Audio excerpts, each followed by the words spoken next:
আজকে মে দিবসের আমি বাংলাদেশ সহ সারা বিশ্বের শ্রমজীবী মানুষের প্রতি শ্রদ্ধা জানাচ্ছি, শ্রদ্ধার সাথে স্মরণ করছি এই ছাত্র জনতার 2024 সালের জুলাই গণ অভ্যুত্থান সহ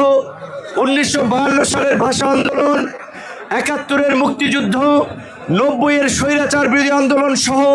সকল গণতান্ত্রিক আন্দোলন সংগ্রামের নিহত শ্রমিকদেরকে। পৃথিবীর ইতিহাসে শ্রমিকদের অবদান ছাড়া, শ্রমিকদের সংগ্রাম ছাড়া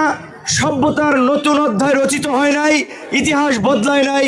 আপনারা এই জুলাই গণ অভ্যুত্থানে দেখেছেন কিভাবে ওই মিরপুরে, শাহবাগে, যাত্রাবাড়িতে, আপনার বাড্ডা এলাকায়,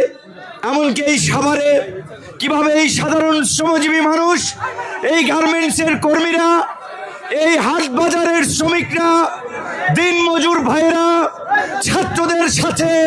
কাঁধে